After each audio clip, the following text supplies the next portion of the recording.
Article 1. Eat raw meat. Source: ChatGPT. Eating raw meat is a food culture that exists in many parts of the world, but it needs to be approached with caution as raw meat can contain parasites, bacteria, or other harmful microorganisms. If you're interested in trying raw meat or learning more, here are a few things to look at. Sushi and sashimi. Sashimi, and sushi are the most common raw meat foods in Japan cuisine, often using fresh seafood. These fish are specially processed and stored to ensure safety. Steak tartare. This France dish involves chopping raw beef and tossing it into eggs, onions and other seasonings. To ensure the safety of the ingredients, high-quality beef is usually used and processed under hygienic conditions. Korea raw beef. Yukho. There are similar raw beef dishes in Korea, which are usually made with fresh beef tossed with shredded pears, sesame oil, and raw eggs. Risks and precautions. Parasites. Raw meat may contain parasites, such as insects or trichines. Bacterial infections. Raw meat is susceptible to contamination with bacteria such as E. coli, Salmonella, and Listeria monocytogenes. Allergic reactions. Some people may have an allergic reaction to raw meat or its accompanying ingredients, such as raw eggs. If you want to eat raw meat, it's best to choose a regular, hygienic restaurant and make sure that the ingredients are sourced and processed in accordance with safety standards. This minimizes the risk and allows you to enjoy your meal. Source: Yuhuo Health. As long as raw meat is fresh, you won't get food poisoning if you eat it. This misconception is deeply rooted. If the meat of an animal is not heated sufficiently, there is bound to be a risk of food poisoning. The risk of food poisoning has nothing to do with freshness because, like our bodies, animals have a variety of microorganisms in symbiosis. Especially in the summer and autumn barbecue season, many officials will repeat the danger of raw meat or underheated meat, such as putting pictures of pigs and saying meat should be grilled before eating. Text. Why is eating raw meat dangerous? Just like our intestines, there are many bacteria in the intestines of domestic animals such as cows, pigs, and chickens, and some of them are harmful to humans, which attach to the surface of meat when it is processed in meat factories. In particular, it is important to pay special attention to the ground meat that is half-cooked, and the hamburger steak must be heated until the center is discolored. Because the part that was originally on the surface of the meat has become no longer on the surface. In recent years, Aspergillobacterium poisoning has caused 2,000 cases per year, making it the highest number of bacterial food poisonings. In particular, raw chicken has the highest risk. According to the survey, about 60% of chicken has Aspergillus. In 2016, raw chicken sushi sold during Japan's Golden Week holiday caused a large-scale mass poisoning of more than 600 people in Tokyo and Fukuoka. Even if a product labeled as fresh is really fresh, if bacteria are attached to it in the first place, it can cause food poisoning. Especially raw and partially cooked meat, avoiding it is the best way to prevent food poisoning. Enterohemorrhagic E. coli is even more dangerous, as only a small amount, from a few to about 50, enters the body to produce E. coli toxin. Among the severe gastroenteritis, 6–7% will have hemolytic uremic syndrome, HUS, or brain symptoms. HUS can cause severe inflammation of the whole body, destruction of red blood cells, thrombocytopenia, acute kidney failure, etc., and is a terrible disease with a fatality rate of up to 15%. By the way, E. coli is a general term that refers to bacteria that live in the human gut in common. On the other hand, E. coli that causes gastroenteritis in humans due to diet is one of the classes of E. coli that cause dysentery, or pathogenic E. coli. Enterohemorrhagic E. coli. It looks complicated, but enterohemorrhagic E. coli is also a general term, and there are several categories in it. Therefore, when classifying E. coli, it is indicated by the form of two antigens on the surface, O and H, so that specific E. coli can be named. For example, enterohemorrhagic E. coli is called O157 because of the discovery of the 157O antigen. To be precise, there are two types of H7, O157H7, with H antigen number 7 and H antigen, O157H, without H antigen. O157 food poisoning occurs in a range of 100 to hundreds of people per year. In 1996, more than 7,000 children were infected with food poisoning at an elementary school in Osaka Prefecture, and 3 people died. 4 people died 19 years after the sequelae. In this case, at the stage of insufficient scientific evidence, it was suspected that the radish baby was to blame, and under the added vinegar of the report, the radish baby disappeared all over the country for a while, and the actual food ingredients that caused the food poisoning are still unknown. In 2011, a group of 181 people were infected with the intestinal hemorrhagic E. coli O111 at a yakiniku chain restaurant in 3 prefectures and 2 cities in the central area of Hokuriku, and a total of 181 people, including children under the age of 9, died from beef carpaccio. When it comes to food poisoning from raw meat, most people think it's gastroenteritis, but it's not. Many pigs, boars, and deer are infected with hepatitis E, and the virus is present in the blood and liver.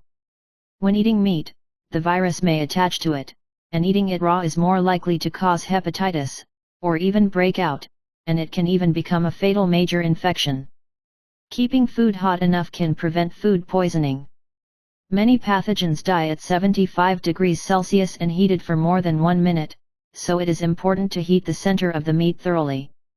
In particular, children, the elderly, and pregnant women are at high risk of severe disease, so special attention should be paid to them.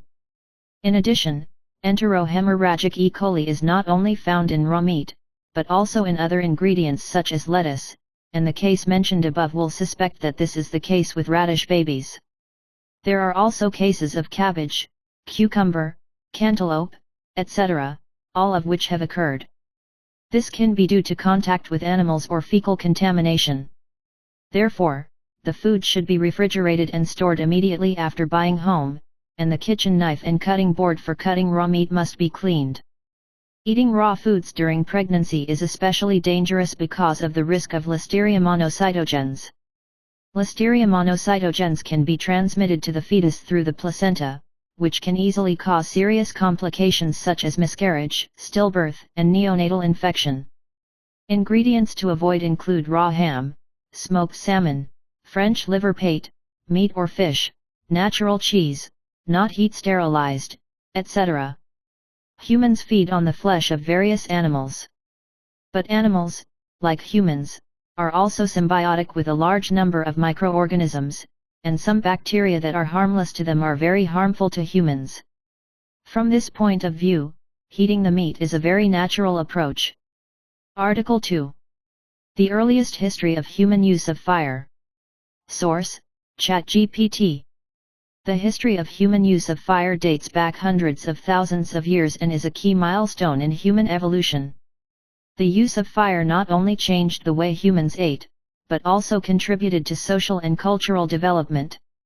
Here are some key facts about the earliest history of human use of fire. 1. The earliest evidence of fire. Africa. The earliest known evidence of fire use is found in Africa. At a site in South Africa, such as Wonderwork Cave, archaeologists have found charred bones and plant remains from about 1 million years ago, suggesting that early humans may have begun to use fire. East Africa. Ancient charring remains have also been found in some sites in Kenya, suggesting that humans or early Homo erectus may have used fire about 1.5 million years ago. 2. Control of fire. Chance of early use of fire. Early humans may have initially used natural sources of fire, such as forest fires caused by lightning strikes, and they may have discovered the use of fire by accident. The earliest fires may have been used only to drive away wild beasts, keep warm, and provide light. Fire control and maintenance. Over time, humans have learned to control the source of fire, including how to keep it and pass it. Techniques to control fire may have been around 400,000 to 800,000 years ago. Zhuocoutian site in China. At the Zhuocoutian site in Beijing, China, archaeologists have found charred bones and ash from about 500,000 years ago, which are thought to be one of the evidences of early human use of fire. 3. The impact of fire on human development. Cooking. Fire makes food more digestible and nutritious. Cooked food kills parasites and bacteria, making humans healthier, and may also promote brain development. Warmth and protection. Fire provides heat that allows humans to survive in cold environments. In addition, fire can also be used to repel wild beasts, increasing security. Social and cultural development. Fire not only plays an important role in material life, but also has a significant impact on cultural and social structures. The fire pit may have become the center of early social interaction, facilitating human communication and cooperation. Source: Wikipedia. The human use of fire was a turning point in the development of human technology and culture, which led to a significant expansion of the size and habitat of human races. The use of fire allows humans to cook food and consume protein and carbohydrates from heated food. Fire also provides warmth, allowing humans to move in cold nights and even cold climates. Fire provides an alternative to natural sources of light and also gives humans the ability to resist the invasion of exotic predators. Before modern humans evolved, ancient hominins, the biological ancestors of modern humans, such as Homo erectus, may have used fire from 1 million years ago to 1.5 million years ago or earlier. Article 3. Eating meat makes the stomach more acidic. Source: ChatGPT. Stomach acid in humans is usually stronger when digesting meat, which helps break down proteins and kill harmful bacteria in food. Here is some detailed information. 1. The function of stomach acid. Digestive proteins, stomach acid, mainly hydrochloric acid, can activate pepsin, a digestive enzyme responsible for breaking down meat and other proteins. The strong acid environment helps break down macromolecular proteins into smaller peptides and amino acids for further absorption. Bactericidal effect. A strong acidic environment can kill bacteria and other microorganisms in food, reducing the risk of food poisoning. Since meat is susceptible to microbial contamination, stomach acid is especially important during meat consumption. 2. Comparison of stomach acid in carnivores versus non-carnivores. Human stomach acid typically has a pH between 1.5 and 3, which is stronger than that of herbivores. Studies have shown that omnivorous animals like humans, including many carnivores, have strong stomach acid to adapt to the need to digest meat. Pure herbivores, such as cattle and deer, have relatively weak stomach acid because plant foods don't require such strong acidity to digest. Instead, they typically have longer digestive systems and are better suited to breaking down cellulose. 3. Evolutionary adaptation. This strongly acidic environment is a way for humans to adapt to changes in food during evolution. Human ancestors gradually adapted to eating meat over millions of years of evolution, so the strength of stomach acid adjusted to cope with foods with higher protein and fat content. There is evidence that after early humans began eating meat and cooking it, the strength of stomach acid increased further to better absorb the nutrients in meat while protecting the body from germs. 4. Diet and gastric acid secretion. Foods high in protein and fat, such as red meat, poultry, and fish, often stimulate the stomach to produce more acid. In contrast, plant foods, such as fruits and vegetables, generally require less stomach acid, so they don't need such a strong acidic environment for their digestion. The reason why human stomach acid is strong is to adapt to a diverse diet that includes meat, to help digest and absorb protein efficiently, while protecting the body from foodborne germs. Source: NetEase account. Eating raw meat. Most people don't do this, at least not eat all the meat raw, and all the advice from health experts is to advocate that everyone should not eat raw. This phenomenon may seem normal on the surface, but if you know anything about the powerful human digestive system, it is actually quite strange. Why? We habitually divide animals into herbivores, carnivores, and omnivores, but in fact there is no clear boundary between these animals. Carnivores occasionally eat grass, herbivores sometimes eat meat, so, what determines the eating habits of an animal? The digestive system of an animal is the key factor that determines the eating habits of an animal, and we can judge the eating habits of an animal simply from the strength of stomach acid. For example, omnivores have a pH of about 2.9, carnivores can reach 2.2, and scavengers with stronger digestion can have an average stomach acid of 1.3. So what is the average amount of stomach acid in humans? In our impression, humans should be omnivores, so the average gastric acid should be around 2.9, but in fact, this is not the case at all. The average gastric acid of humans has reached 1.5, which is very close to scavengers. Now you understand why a bad diet can easily induce stomach problems, right? Because such a high concentration of gastric acid itself will bring damage to the stomach. The first thing to treat gastric ulcers is to take antacids to inhibit the secretion of gastric acid, so that the ulcer has time to recover. In the same way, it doesn't make sense to think that a simple vegetarianism is good for your health, and you let a creature with an average stomach acid of 1.5 eat grass? This is clearly unconscionable. Maybe you don't have much idea about stomach acid with a pH of 1.5, so let's put it this way, 99% of microorganisms will be killed under such a powerful stomach acid. What does this bring to mind? Got those drinks in mind with tens of billions of live bacteria? Yes, as you think, although there are tens of billions of live bacteria, it can be said that there are very few that can really survive the stomach acid and enter the intestines, which is why the tens of billions of live bacteria are not as effective as you think. Let's see, which drug that regulates the intestinal flora is not enteric-coated tablets or enteric-coated capsules. They can only work if they survive the soaking of stomach acid. Since human stomach acid is enough to kill 99% of microorganisms, why don't humans dare to eat raw meat, let alone carrion? The reason is simple, because the remaining 1%, human beings can't afford it. Take the vulture as an example. This animal is scavenging, and it is the best among scavengers. Its stomach acid pH value is less than 1. It can be said that 99.99% of microorganisms will be killed by this powerful stomach acid. But in the intestines of vultures, we can still find parasites. Not to mention the spotted hyena, which also has a scavenging habit, and many kinds of parasites can be detected from fecal samples from this animal. Carnivores such as lions and tigers have more parasites in their bodies because the pH of stomach acid is not low enough.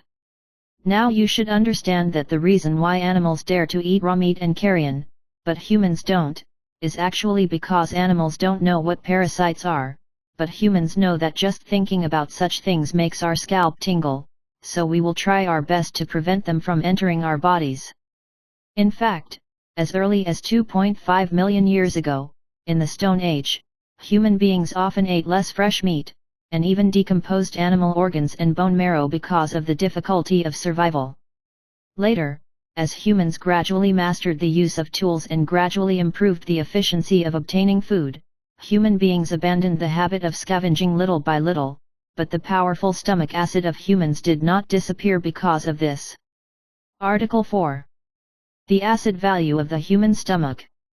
Source: ChatGPT.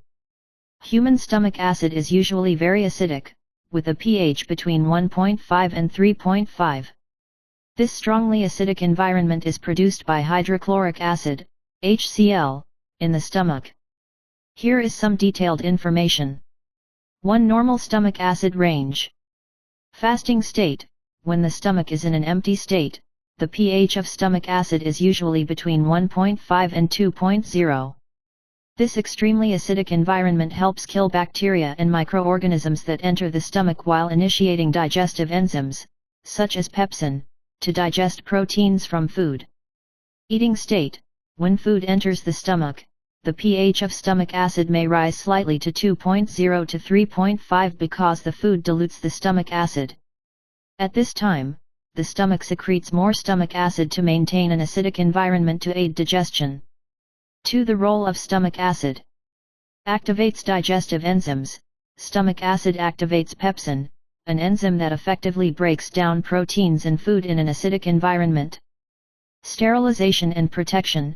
a strong acidic environment is able to kill most bacteria and other pathogens that enter the stomach, reducing the risk of infection. Food breakdown. The acidic environment helps break down food, making it easier for further digestion and absorption in the small intestine. 3. Stomach acid imbalance. Too much stomach acid. If you have too much stomach acid, it can cause problems such as heartburn, reflux esophagitis, or stomach ulcers. Insufficient stomach acid, in some cases, such as aging, chronic gastritis, or long-term use of acid-suppressing drugs, acid secretion may be insufficient. This can affect protein digestion and nutrient absorption, while increasing the risk of bacterial survival in food. Normally, a person's stomach acid between 1.5 and 3.5 acidity is the ideal range for normal digestion and stomach protection.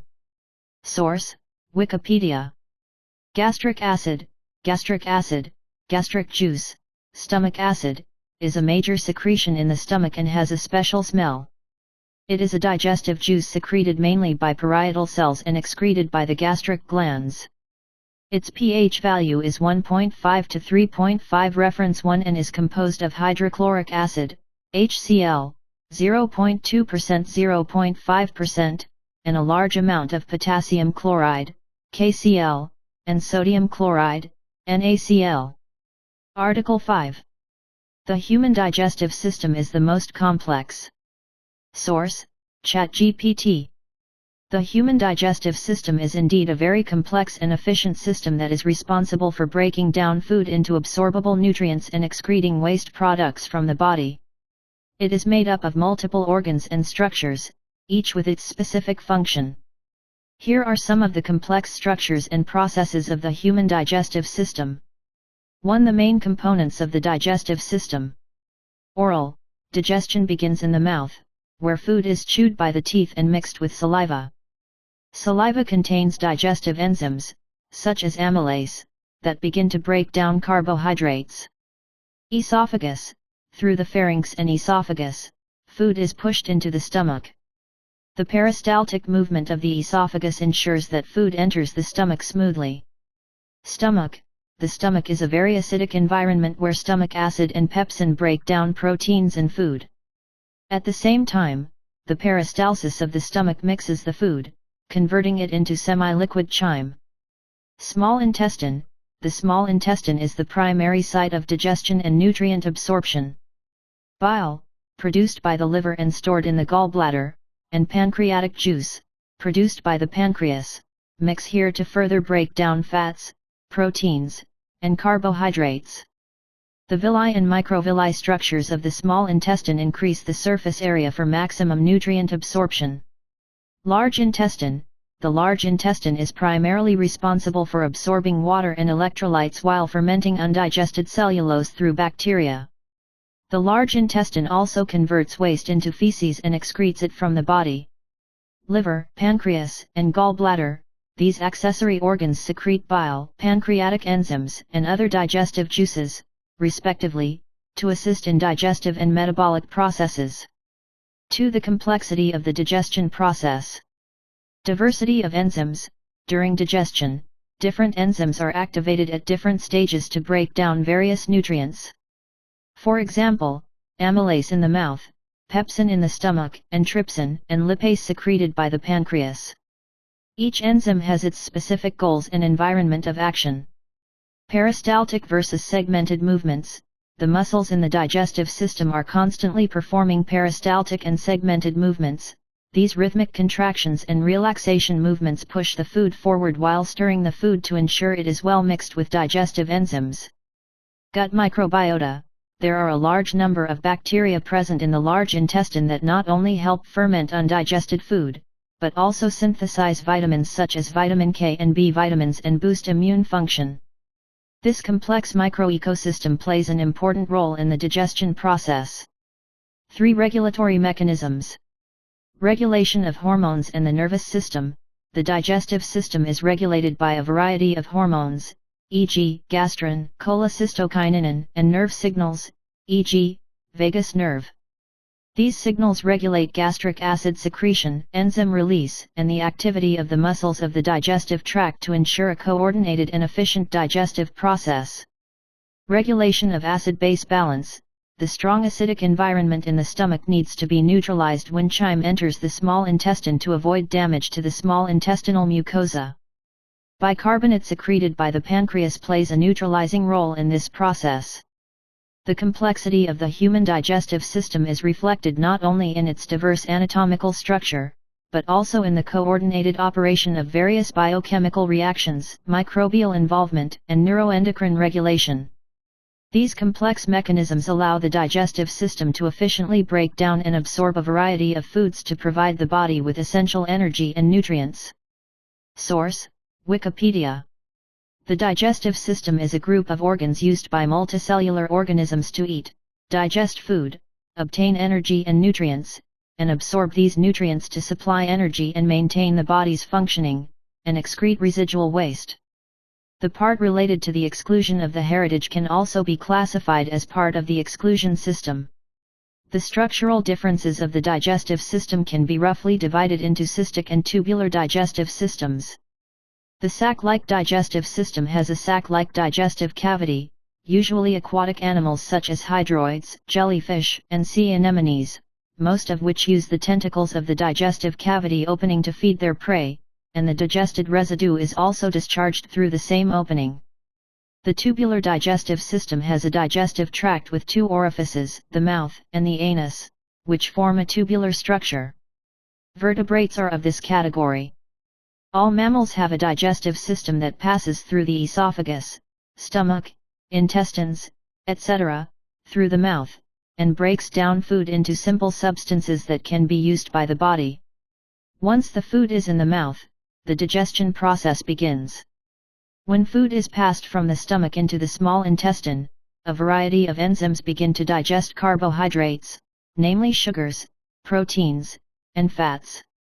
Digested food nutrients are absorbed through the intestinal wall, while undigested substances are excreted directly from the body.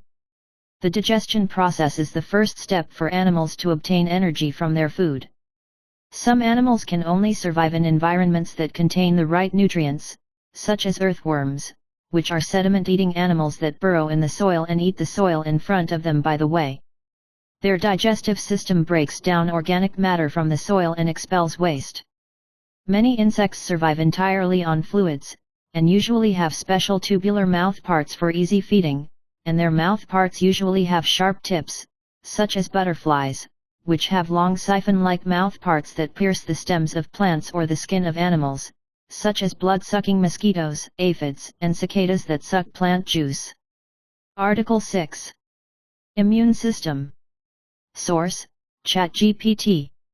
The immune system is an important defense mechanism for the body against pathogens such as bacteria, viruses, fungi, and parasites, as well as other harmful substances. It is made up of a variety of cells, tissues, and organs, and uses complex biological processes to identify, attack, and eliminate invaders.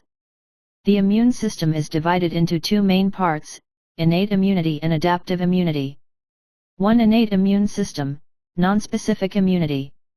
Innate immunity is the body's first line of defense, providing a rapid, broad defense against invading pathogens. It includes skin, mucous membranes, cells, and biochemical defense. Physical barriers. The skin and mucous membranes are the main physical barriers that prevent pathogens from entering the body. Mucus and body fluids, such as tears and saliva, contain antimicrobial substances that further protect the body. Cellular defense. Phagocytic cells, such as macrophages and neutrophils, are able to engulf and digest pathogens. Natural killer cells, NK cells, defend themselves by recognizing and destroying infected or cancerous cells. Inflammatory response. When tissue is damaged or infected, the inflammatory response is triggered, attracting immune cells to the affected area, increasing blood flow, and helping to remove pathogens and repair tissue. Complement system. Complement is a group of proteins that activate when they encounter pathogens, helping to punch holes and kill bacterial cells while attracting other immune cells. 2. Adaptive immune system, specific immunity. The adaptive immune system is the body's second line of defense, targeting specific pathogens. It is slower than the innate immune response, but it can form an immune memory that provides a faster and stronger response when encountering the same pathogen in the future. B cells. Produced by bone marrow and circulated in the body. When B cells encounter a specific antigen, they differentiate into plasma cells and produce antibodies to neutralize or label pathogens. B cells also form memory cells that can quickly activate a response when they encounter the same antigen in the future. T cells. By the maturation of the thymus, T cells are divided into two main types. Helper T cells, CD4+ T cells. They help activate B cells and other immune cells to enhance the immune response. Cytotoxic T cells, CD8+ T cells. They directly attack and destroy infected cells and cancer cells. Like B cells, T cells can form memory cells that provide a rapid response to future infections. 3. Regulation and coordination of the immune system. Lymphatic system. Organs such as lymph nodes, spleen, bone marrow, and thymus are the core parts of the immune system. They produce and store immune cells and deliver them throughout the body when an infection occurs.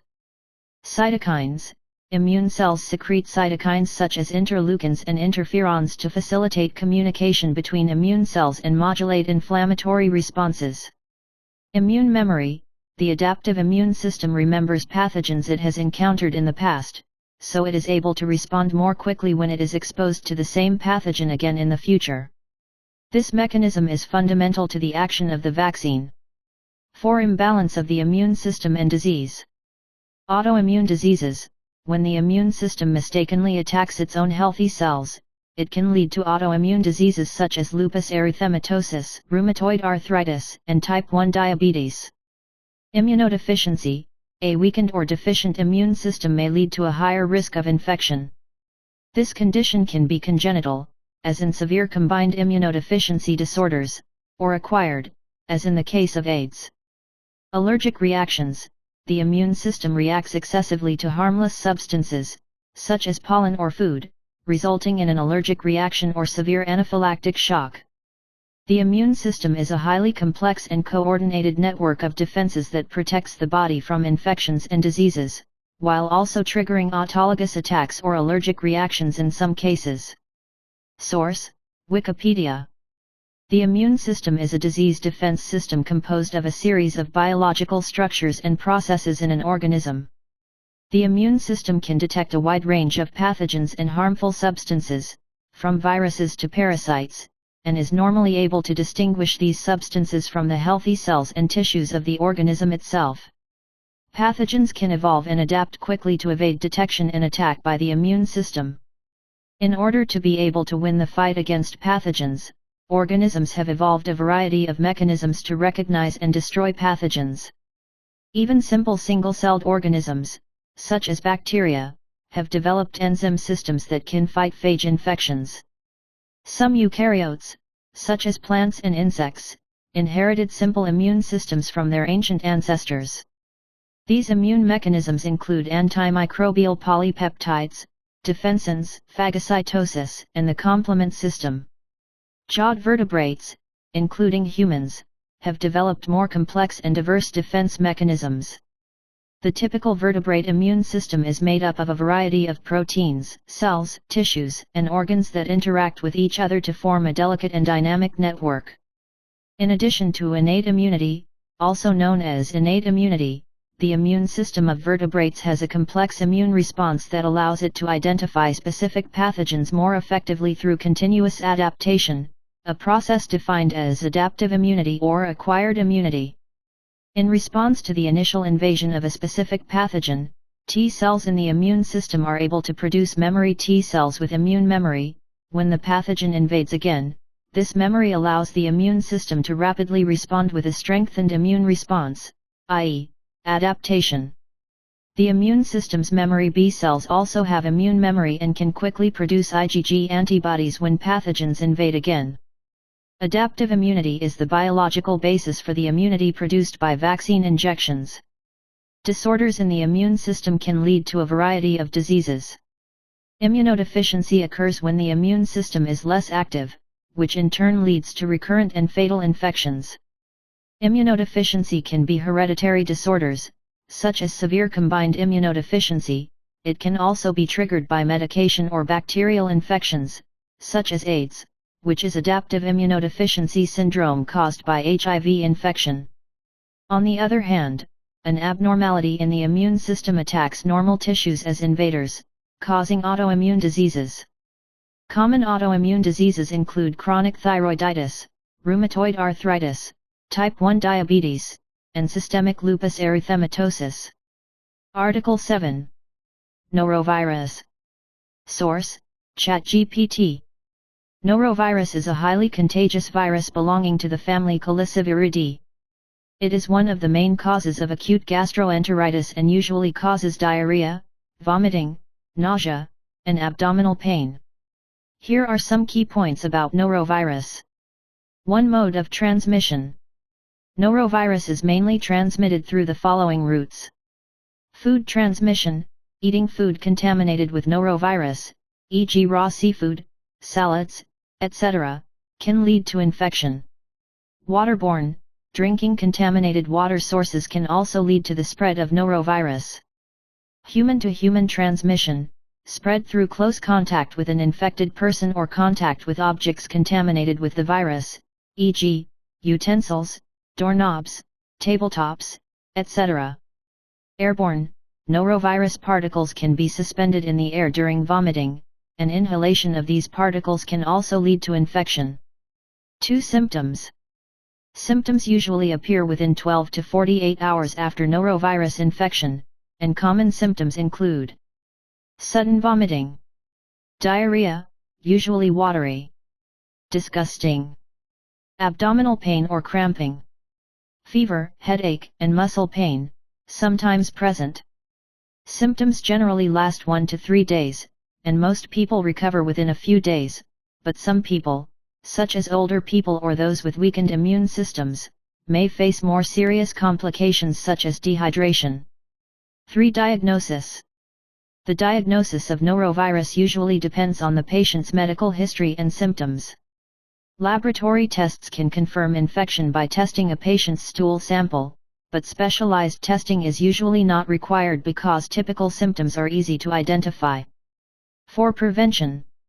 Effective ways to prevent norovirus infection include good hygiene. Wash your hands frequently, especially before handling food and after using the toilet. Handling food safety.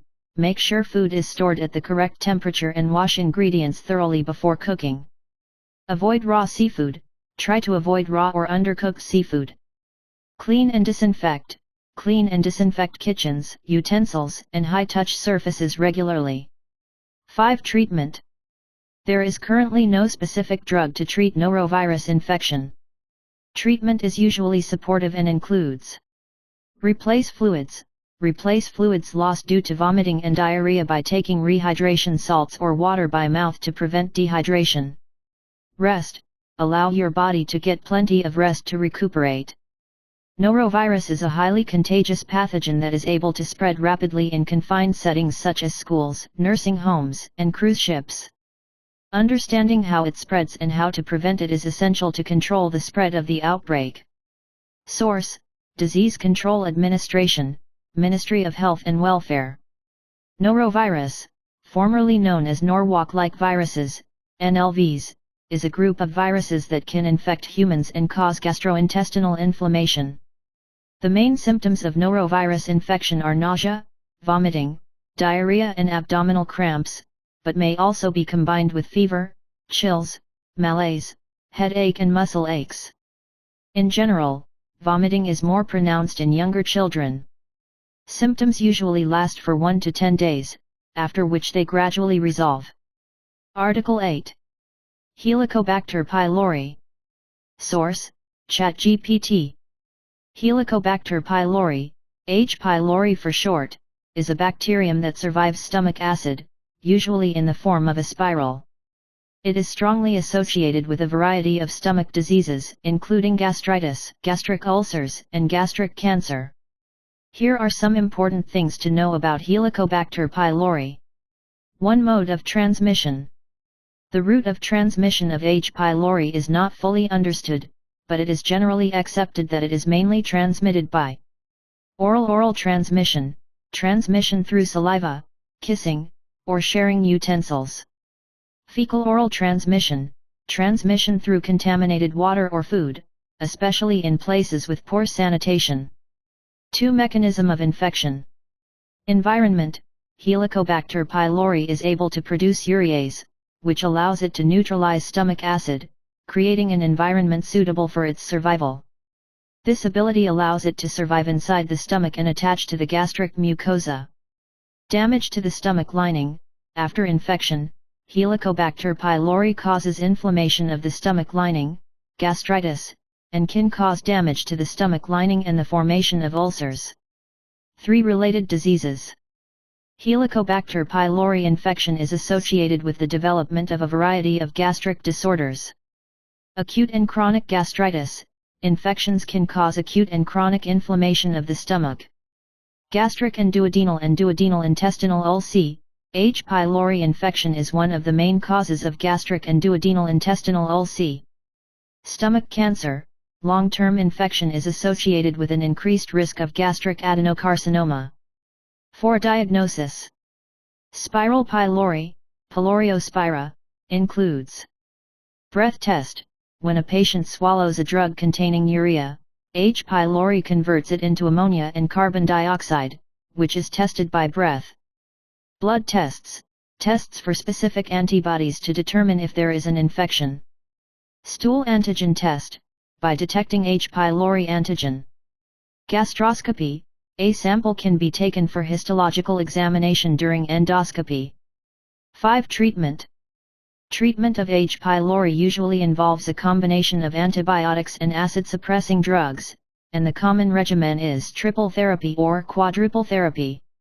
Triple therapy usually includes 2 antibiotics, such as amoxicillin and clarithromycin, and 1 antacid, such as proton pump inhibitors. Quadruple therapy, a bismuth-containing drug is added to triple therapy to enhance efficacy. 6. Prevention. Ways to prevent H. pylori infection include good hygiene. Wash your hands frequently, especially before eating and after using the toilet. Ensure food and water safety. Avoid unclean or undercooked food and water. Helicobacter pylori is a common source of infection, and understanding how it spreads, diagnosis, and treatment is essential for the prevention and control of stomach disease. If infection is suspected, it is advisable to consult a doctor for testing and treatment. Source: the Affiliated Hospital of China Medical University. Helicobacter pylori is a spiral-shaped bacterium with cilia. Infected with Helicobacter pylori, some people do not develop uncomfortable symptoms.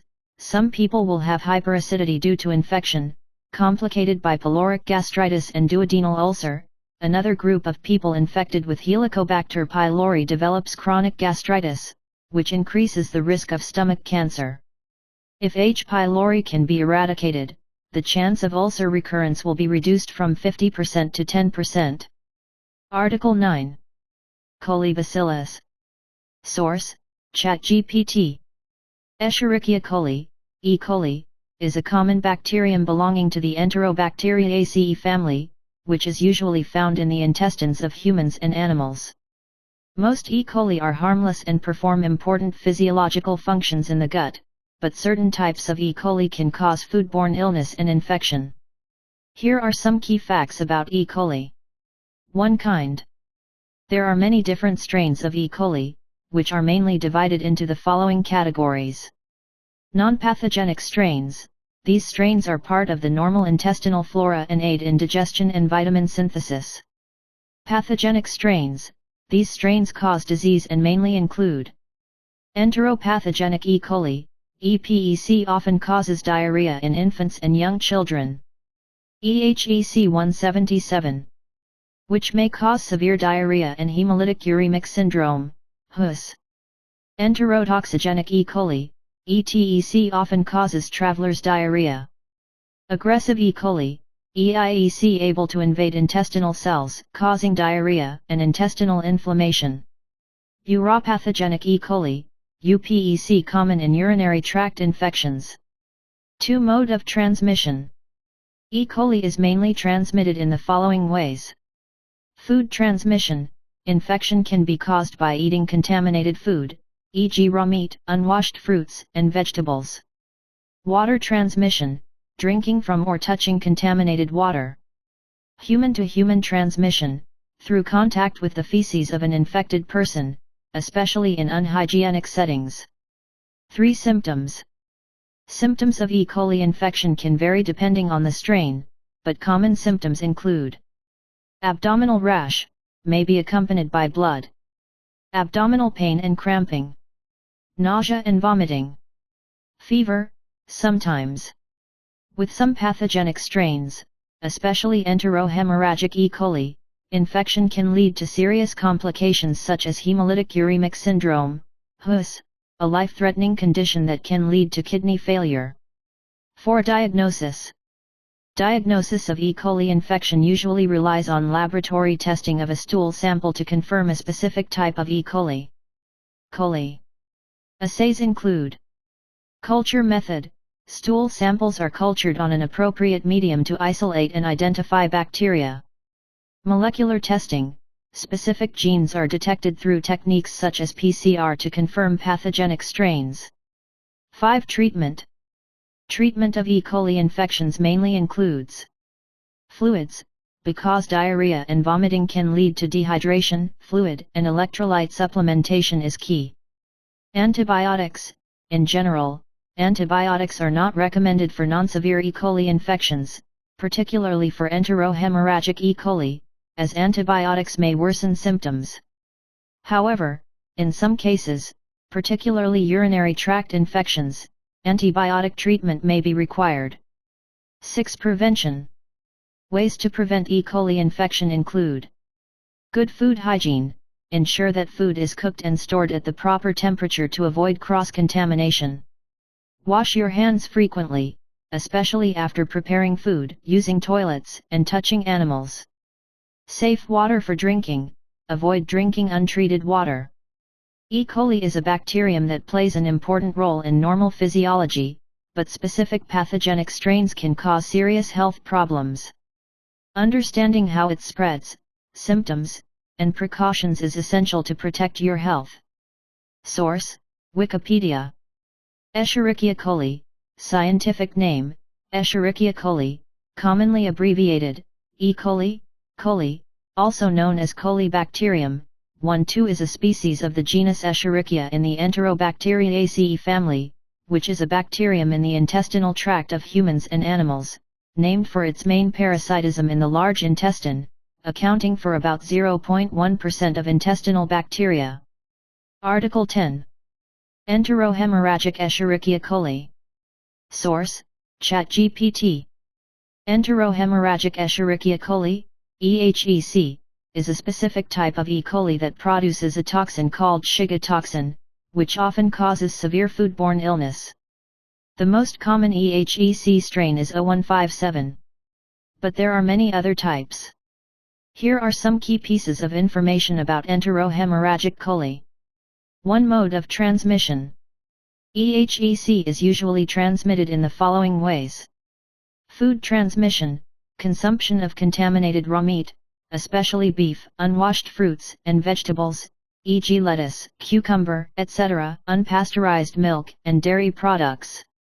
Water transmission, drinking from or touching contaminated water. Human-to-human transmission, through contact with the feces of an infected person, especially in unhygienic settings, such as care homes or nurseries. 2. Symptoms. Symptoms of EHEC infection usually appear 2 to 8 days after exposure to the pathogen, and common symptoms include diarrhea, usually watery diarrhea that may quickly turn into bloody diarrhea. Abdominal pain, may be accompanied by severe abdominal pain and irregularity. Nausea and vomiting, some patients may experience these symptoms. Fever, fever is usually mild, and some patients may not have fever. 3. Serious complications. EHEC infection can lead to serious complications, especially in children and older adults, including hemolytic uremic syndrome, HUS. This is a serious complication that can lead to acute kidney failure, anemia, and thrombocytopenia. Symptoms of HUS include oliguria, blood in the urine, and fatigue. For diagnosis, the diagnosis of EHEC infection is usually confirmed by stool culture. Stool samples are cultured in the laboratory to isolate EHEC strains. Molecular testing.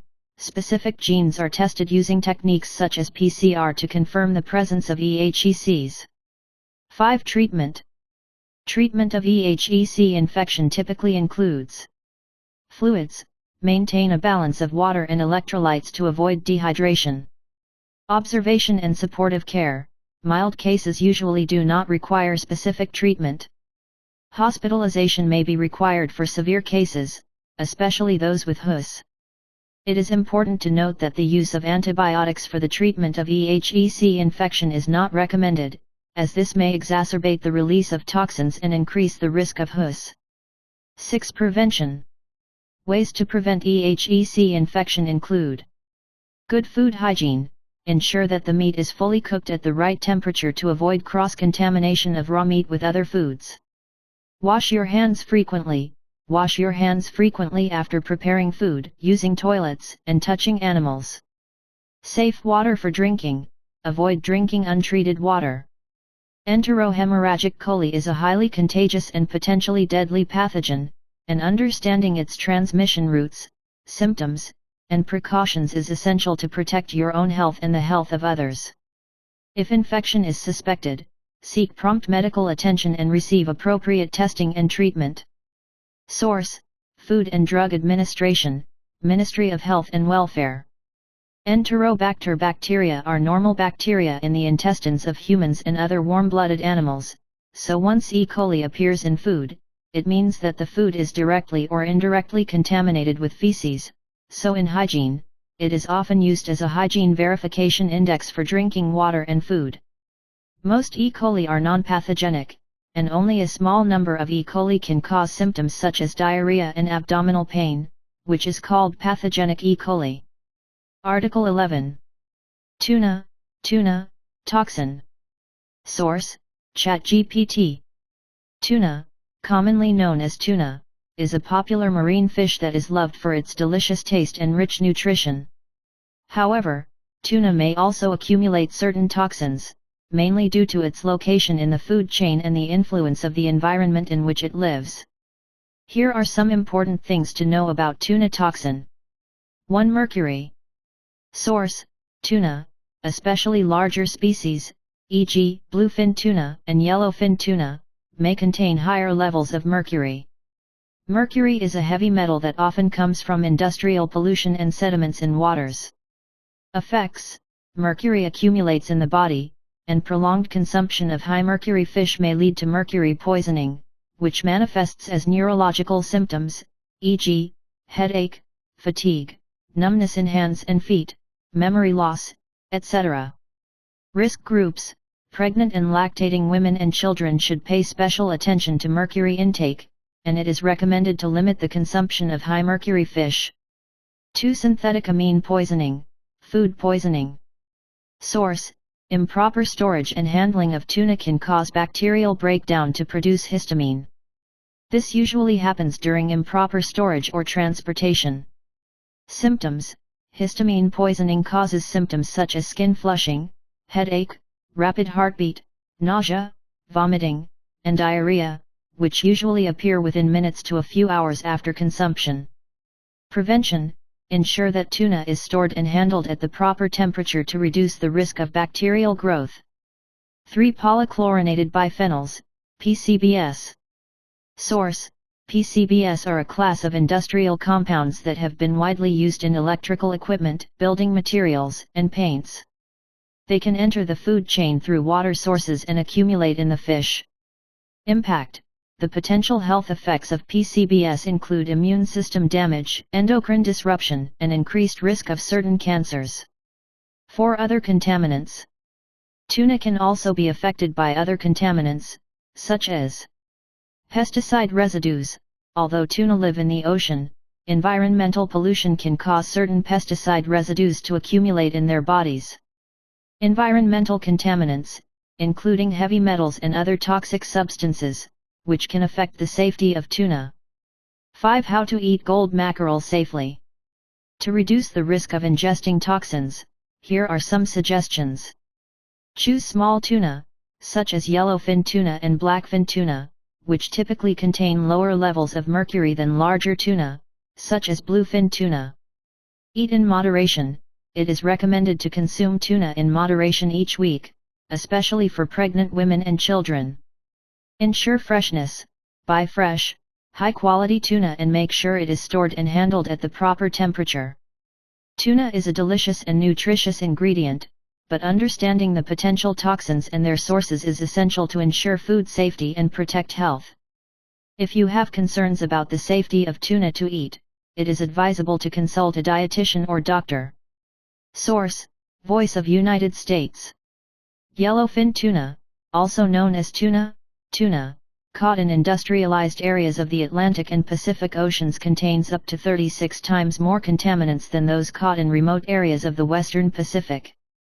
This is the latest discovery by the Scripps Institution of Oceanography at the University of California, San Diego, United States.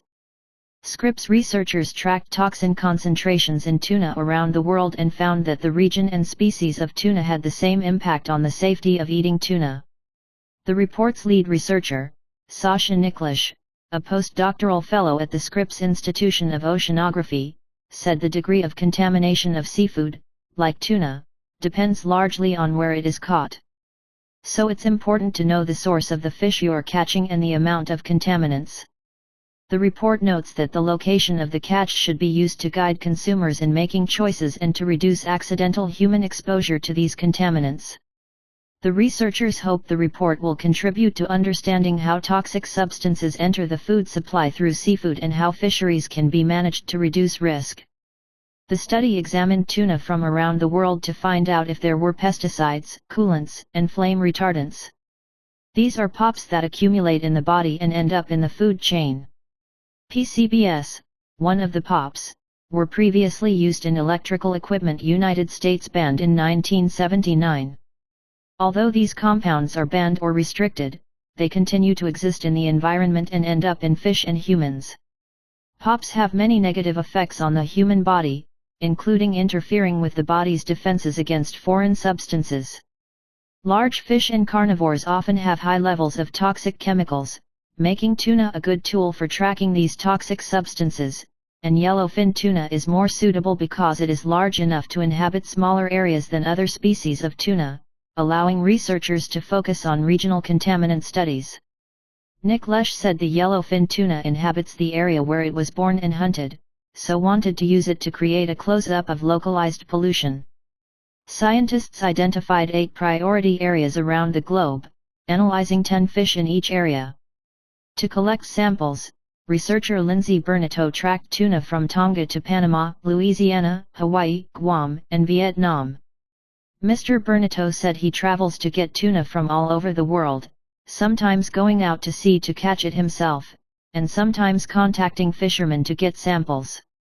The researchers screened 247 toxic compounds from the fish and calculated the concentration of pollutants in each area. The average pollution level in the most polluted areas is 36 times higher than in the least polluted areas.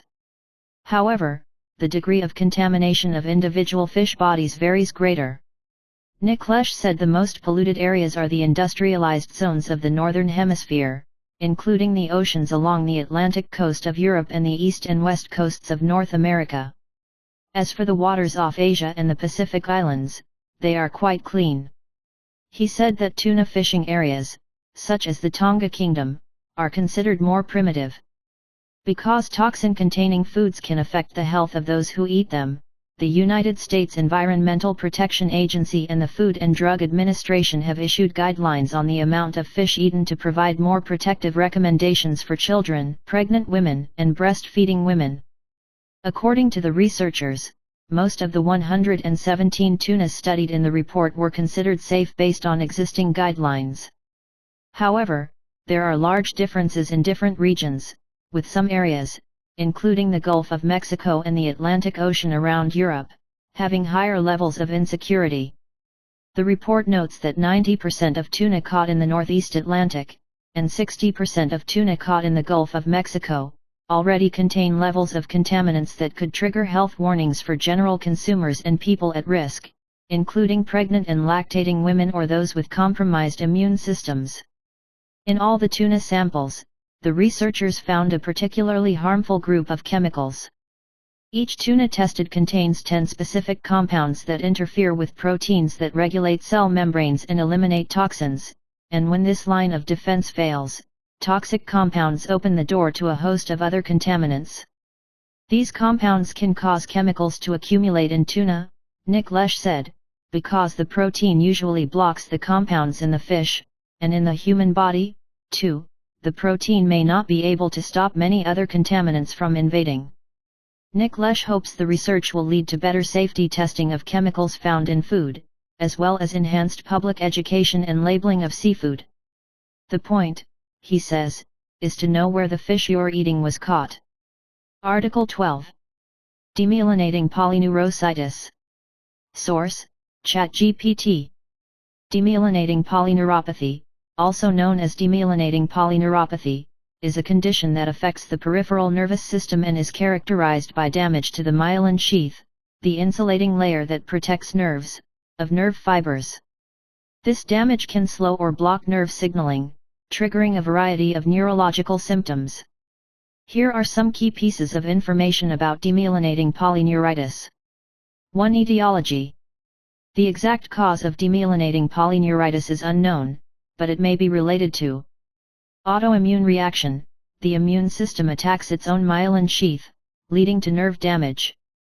Such disorders include Guillain-Barré syndrome. Infection. Certain viruses or bacteria may trigger an immune response that can lead to demyelination. Genetic factors. Some patients may have a genetic predisposition. 2. Symptoms. Symptoms of demyelinating polyneuritis vary from person to person and may include abnormal sensations, such as tingling, numbness, burning sensation, or loss of sensation, usually in the limbs or hands and feet. Movement disorders, muscle weakness, poor motor coordination, unsteady gait. Autonomic symptoms, such as uneven sweating, changes in blood pressure, and digestive problems. Pain. Neuropathic pain may be associated with symptoms. 3. Diagnosis. Diagnosing demyelinating polyneuritis usually includes history and physical examination.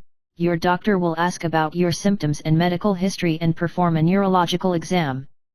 Electrophysiological examinations, such as nerve conduction velocity tests, nerve conduction studies (NCS), and electromyography (EMG), to help evaluate neurological function. Blood tests, check for signs of infection or autoimmune disease. Neuroimaging, as in MRI scans, damage to the myelin sheath can sometimes be observed. 4. Treatment. Treatment options for demyelinating polyneuritis typically include immunotherapy, such as intravenous immunoglobulin, IVIG, or plasmapheresis, can help reduce the attack on the immune system. Rehabilitation, physical therapy and occupational therapy can help restore function and improve quality of life. Symptomatic treatment, such as pain relievers to relieve pain and discomfort. 5. Prognosis. The prognosis for demyelinating polyneuritis varies from individual to individual. Some patients may recover well after treatment, while others may experience long-term symptoms and disability. Early diagnosis and intervention can often improve prognosis. 6. Lifestyle and management. Patients can take the following steps to manage their symptoms. Maintain proper exercise. Follow your doctor's advice to do proper exercises to promote blood circulation and muscle strength. Balanced diet. Maintain a nutritionally balanced diet that supports overall health. Psychological support. Because long-term illness can affect mental health, seeking counseling or help from a support group may help you cope with emotions and stress. Demyelinating polyneuritis is a complex neurological disorder, and understanding its causes, symptoms, and treatment modalities is critical for patients and families. If symptoms occur, it is advisable to seek medical attention and appropriate evaluation and treatment. Source: Department of Neurology, National Taiwan University Hospital. Acute demyelinating neuritis. This kind of disease, which paralyzes people within a few days, has cases in Taiwan all year round, so neurologists will naturally be alert. As the disease worsens, autonomic nervous system dysfunction or respiratory failure may occur, and even death, so it is important to be hospitalized for close observation and treatment. Acute demyelinating neuritis, also known as Kienberry syndrome, is characterized by acute or subacute muscle weakness, and some patients may also experience paresthesias in the hands and feet. In addition to the limbs, the muscles of the face, swallowing and breathing are also affected, with half of patients progressing to the peak of the disease within 2 weeks and 9 out of 10 reaching its maximum within 4 weeks. In addition to muscle weakness, about 60% of patients will have autonomic nervous system disorders, such as irregular heartbeat, high or low blood pressure, too fast or too slow heartbeat, difficulty urinating, decreased sweating, etc. The pathogenesis of this disease has been studied for many reasons, and current theories suggest that it is caused by an immune response. Pathological studies have found that the peripheral nerves and nerve roots of the patient are inflamed everywhere, and a substance called myelin sheath is destroyed in our nerves. The myelin sheath is very important for nerve conduction, and the destruction of the myelin sheath will cause problems in nerve conduction, affecting the function of the nerve, and then leading to many clinical symptoms. What is the culprit that causes this immune response? There are many viruses and bacteria that are suspects. About 2/3 of patients notice an upper respiratory tract infection or cold-like symptoms in the first to 6 weeks prior to the onset of illness. Could it be that our immune system has caused innocent nerves to suffer in order to defend against foreign aggression? The theory is that some of the antigens on the pathogen may be quite similar to some components of our nerves, and that when some immune cells deal with these germs, they mistake our own nerves for enemies, such as a bacterium called Campylobacter, which is indeed quite similar to some components of our nerves. The current treatment of this disease can be divided into 2 categories. The first is supportive care, which includes respiratory assistance and control of autonomic neurological disorders.